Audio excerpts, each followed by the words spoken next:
Hello बच्चों, आप लोग कैसे हैं? I hope you all are fine. In the last video I had told you about tenses. Tense का आपने इंट्रोडक्शन पढ़ा था, टेंस क्या होते हैं वो पढ़ा था, और मैंने बताया था कि पहला टेंस अगर आप अच्छी तरह कर लेंगे तो आगे कोई प्रॉब्लम नहीं होगी। तो पहला टेंस कौन सा था? प्रेजेंट का part one, indefinite, present indefinite, जो आपने बहुत अच्छे तरीके से समझ लिया था। उस सारे टेंसेस के पैटर्न और टेंस क्या होता है, कैसे यूज़ करना है, उसके पहले आपने पार्ट्स ऑफ स्पीच पढ़े थे। तो सब्जेक्ट क्या है, ऑब्जेक्ट क्या है, वर्ब क्या है, ये सारी चीज़ें आपको पता चल गई हैं। फिर आपने उसकी वर्कशीट भी की थी जिससे कि प्रैक्टिस हो गई थी। अब इस सीरीज में आगे बढ़ते हुए what are we going to do now? Present continuous. Present indefinite के बाद जो दूसरा टेंस है वो प्रेजेंट कॉन्टिन्यूअस टेंस होता है। इसमें क्या करना होता है, क्या पहचान है, आप इसके टेंसेस को किस तरह यूज़ करेंगे सेंटेंस में? Use to show the actions in progress. Progress means क्या होता है? किसी काम को जारी रखना, कुछ जो चलता रहता है, आगे बढ़ता रहता है। कंटिन्यू मीन्स है टू कीप ऑन, जारी रखना। इसके नाम से ही पता चल रहा है। टेम्पररी सिचुएशन, चेंज, डेवलपमेंट, इन चीज़ों को शो करने के लिए इस टेंस का यूज़ होता है। टेम्पररी सिचुएशन जो अनिश्चित कुछ सिचुएशन होती है जिसके बारे में कुछ कहा नहीं जा सकता, जैसे कि बारिश का होना, किसी दिन होती है किसी दिन नहीं होती, कभी सुबह को होती है कभी शाम को होती है। कोई चेंज, जैसे कि किसी दिन तापमान कैसा है तो किसी दिन कैसा है। डेवलपमेंट है, बच्चा बढ़ता है, आप लोग बड़े हो रहे हो, ग्रो कर रहे हो, वो डेवलपमेंट्स। या फिर कोई किसी चीज़ के बारे में बता सकते हो, कंट्री के बारे में, किसी सीन के बारे में जो डेवलप कर रहा है, उस तरीके से। देन पैटर्न, इस टेंस में इस सेंटेंसेस का क्या पैटर्न होता है? हेल्पिंग वर्ब इसकी इज, एम, आर, तीन यूज होती हैं। उसके बाद पार्टिसिपल। पार्टिसिपल का मीनिंग हुआ वर्ब की first form plus ING.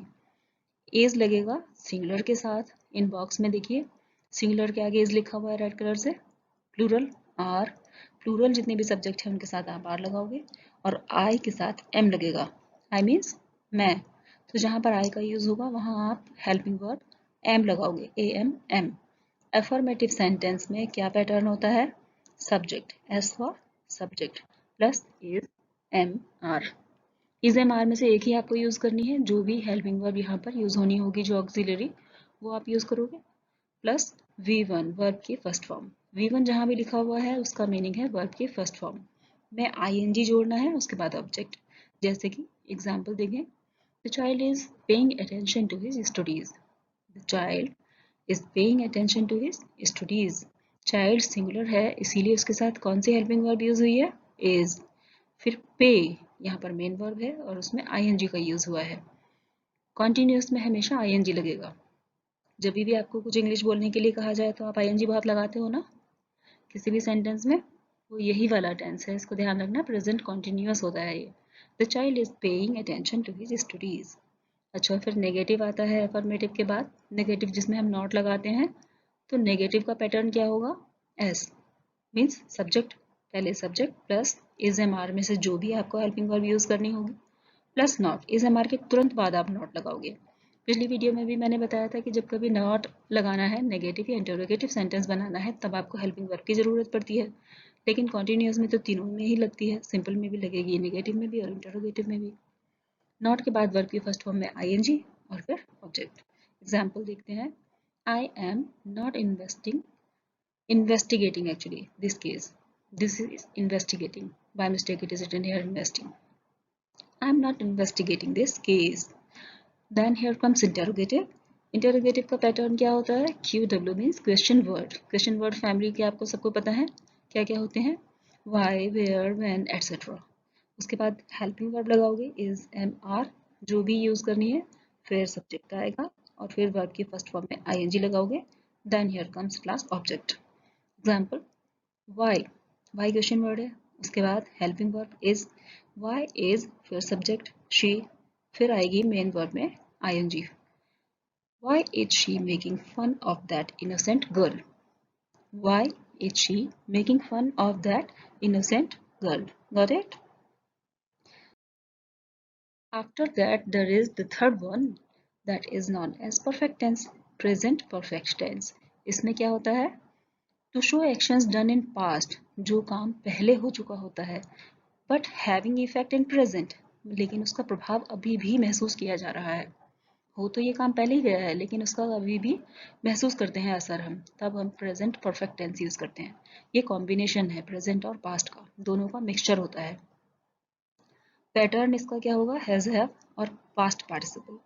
Has या हैव दोनों में से ऑक्सिलरी में से एक आप यूज करेंगे जो यूज होनी होगी। उसके बाद पास्ट पार्टिसिपल मीन्स V3 क्या हुआ, वर्ब की थर्ड फॉर्म।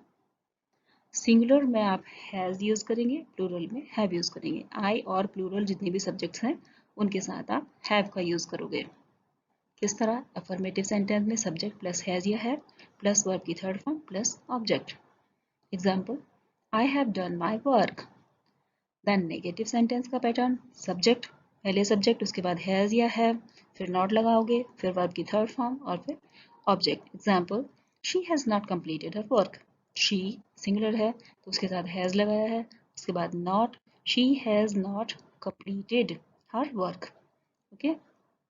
इंटरोगेटिव सेंटेंस का पैटर्न, क्वेश्चन वर्ड, हैज या हैव, सब्जेक्ट, वर्ब की थर्ड फॉर्म फिर object. Example, why have you broken this glass. Why question word है, फिर हेल्पिंग वर्ब है हैव, यू सब्जेक्ट और broken third form this glass. Next, present perfect continuous. अभी मैं आपको जल्दी जल्दी बता रही हूँ क्योंकि आपने पहला टेंस काफी डिटेल में पढ़ लिया था। तो अभी आगे पैटर्न सिर्फ देखना है क्या है और आपको इजीली उसको यूज कर लेना है। अब इनमें प्रॉब्लम नहीं होगी। प्रैक्टिस करनी है, आपको पहचानना है कि हमने कहाँ यूज करना है और बस थोड़ा सा याद रखना है कि इसमें हेल्पिंग वर्ब क्या होती है, वर्ब की कौन सी फॉर्म आती है। That's it. Use shows the time for which an activity has been in progress। कोई काम चल रहा होता है and it is in progress at the present moment, और वो अभी भी चल रहा है। जो काम कभी पहले हुआ था, हो रहा था, कंटिन्यूअली अभी भी हो रहा है वो, तब आप कंटिन्यूअस परफेक्ट कंटिन्यूअस का यूज करेंगे। परफेक्ट मीन्स क्या होता है, पहले बताया था, जो काम बहुत अच्छे से हो चुका हो, पहले हो चुका है और अभी भी चल रहा है, बोलने के समय में भी वो जारी रहेगा। Pattern, has have been, verb के फर्स्ट फॉर्म में आईएनजी लगेगा और फिर ऑब्जेक्ट आएगा। हैज बीन, हैव बीन, इसमें दो हेल्पिंग वर्ब्स यूज होंगी, सिंगुलर के साथ हैज और प्लूरल के साथ हैव, उसमें बीन लगा दोगे। और एक इसमें चेंज आता है फॉर और सिंस।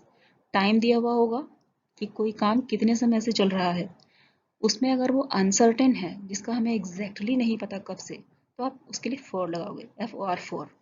और अगर सही सही पता है जैसे कि मॉर्निंग, इवनिंग, यस्टरडे, तो सिंस लगाओगे। कोई दिन का, महीने का नाम दिया हुआ होता है, टाइम दिया हुआ होता है 2 बजे से, कोई ईयर दिया हुआ होता है, तब आप सिंस लगाओगे। Got it.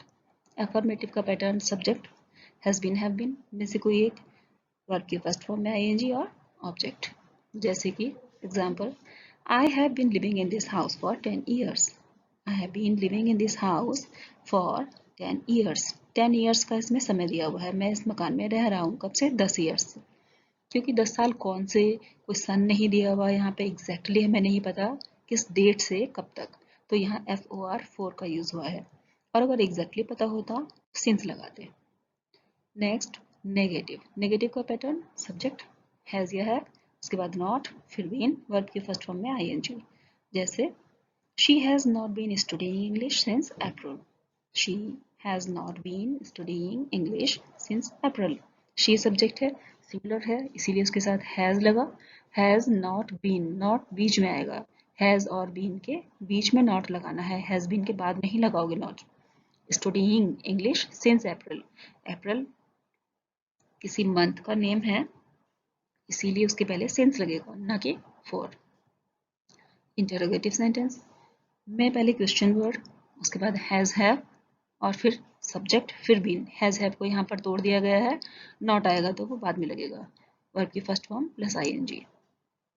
Example, why have you been eating raw food for a long time. आप बहुत समय से कच्चा खाना क्यों खा रहे हो, एक लंबे समय से, कब से हमें नहीं पता, इसीलिए यहाँ पर लंबे समय, लॉन्ग टाइम के पहले फॉर लगाया है ना कि सिंस। अगर दिया हुआ होता इतने बजे से उतने दिन से, एग्जैक्टली हमें पता होता तो उसे यहाँ पर सिंस लगाते। ठीक है, पहले क्वेश्चन वर्ड व्हाई, उसके बाद हेल्पिंग वर्ब हैव, क्योंकि यू प्लूरल है, why have you been eating raw food for a long time. All of you got it? Good. Now there is time for some practice. Worksheet है, क्या करना है आपको, change these sentences as directed. जैसा कि कहा गया है उसी तरह आपको इन सेंटेंसेस को चेंज करना है। जो ब्रैकेट्स में लिखा है हर सेंटेंस के आगे, कहीं पर एन है, एन फॉर नेगेटिव, कहीं आई है, आई फॉर इंटेरोगेटिव, और कहीं पर लिखा हुआ है ए मीन्स एफर्मेटिव। तो आपको वैसे ही इनको चेंज करना है। The first one is she is suffering from corona. आपको इसको नेगेटिव बनाना है। ओरली मैं बता रही हूँ बच्चों, इन सेंटेंसेस को आप अपनी कॉपी में लिखोगे और जैसा कहा गया है वैसे ही इनको चेंज करके दिखाओगे। She is not suffering from corona. Okay, कहाँ पर नॉट लगाएंगे? इज के बाद। She is not suffering from corona. Second one is India is not progressing very fast. India is not progressing very fast. इसको क्या करना है? A means affirmative. यहाँ पर नॉट लगा हुआ है ना, इंडिया इज नॉट, तो हमें ये नॉट को हटा देना है। We have to remove not from this sentence and convert it into affirmative. तो कैसे हो जाएगा? सिंपली आप नॉट हटा दो, India is progressing very fast. Okay, third one is the river is overflowing its banks. The river is overflowing its banks. और bracket में क्या लिखा है? I means interrogative. आपको इस सेंटेंस को इंटरोगेटिव बनाना है। कैसे बनाओगे? रिवर का नाम पूछ सकते हो, विच रिवर, या फिर कह सकते हो why is the river flowing its banks. पहले क्वेश्चन वर्ड लगाते हैं, उसके बाद हेल्पिंग वर्ब आती है, फिर आएगा आपका सब्जेक्ट। तो वाई लगा दोगे या विच लगा दोगे? Why is the river overflowing its banks. Okay, fourth one is I have deposited my fees. I have deposited my fees. और ब्रैकेट में है I लिखा हुआ। I means interrogative. You have to convert this sentence into interrogative. कैसे करेंगे? I have deposited my fees. तो आपको बताना है नहीं की है, या क्यों नहीं की है, या कब की है, ये बोलना है, इंटरोगेटिव हो जाएगा। Why have I deposited my fees? लेकिन ये कुछ अजीब सा लग रहा है, it sounds strange, तो यहाँ पर when कर दो। When have I deposited my fees? Okay. Next one is you have not spent much money. और आगे लिखा है A means affirmative. आपको इसको affirmative बनाना है, तो यहाँ से not हटा देंगे, affirmative हो जाएगा। affirmative means जहाँ पर हाँ बोला जाता है। You have not spent much money का हम कर देंगे you have spent much money. Okay. Sixth one is who had swept these roads? affirmative बनाना है इसको। Who has swept these roads? ये क्वेश्चन है, क्वेश्चन को हटाकर आपको एक सिंपल स्टेटमेंट बनाना है। तो इस तरह हु की जगह आपको आंसर देना पड़ेगा, किसने किया। अब उसको सिंपली आप वर्कर्स बोल सकते हो, विलेजर्स बोल सकते हो, वी कह सकते हो, स्वीपर बोल सकते हो, जो अच्छा लगे वो वर्ड यहाँ पर सब्जेक्ट की फॉर्म में आपको पुट करना है। तो सपोज कीजिए हमने लिखा वर्कर्स, द वर्कर्स, वो प्लूरल है तो अब यहाँ पर हेल्पिंग वर्ब भी चेंज हो जाएगी। The workers have swept these roads. Okay, next one is his rudeness has upset me. His rudeness has upset me. इसको बनाना है N for negative.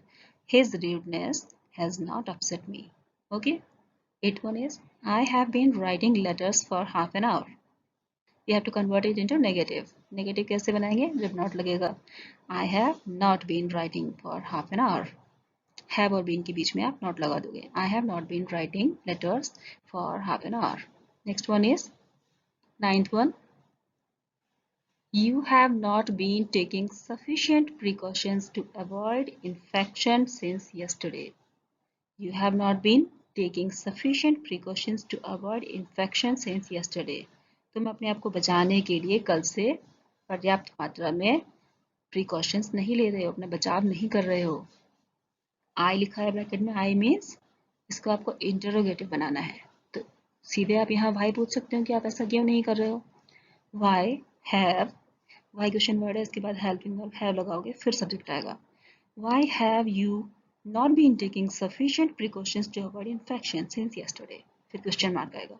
ठीक है, पहले लगाओगे वाई, उसके बाद have, why have you not been, फिर सारा सेंटेंस ऐसे ही रखना है, उसके बाद आपको क्वेश्चन वर्ड लगाना है। 10th one, the last one is she has been running her business for 2 years. She has been running her business for 2 years. N लिखा हुआ है ब्रैकेट में, एन फॉर नेगेटिव, आपको इसको नेगेटिव बनाना है। कहाँ पर नॉट लगाएंगे? हैज बीन के बीच में। She has not been running her business for 2 years. That's all for today. I hope this video is quite useful for you. आप इसकी प्रैक्टिस करें और सिंपली बहुत छोटी छोटी चीज़ें हैं इनको लर्न करें. It's going to be very helpful for you. Okay, students, thanks for watching. See you in the next video.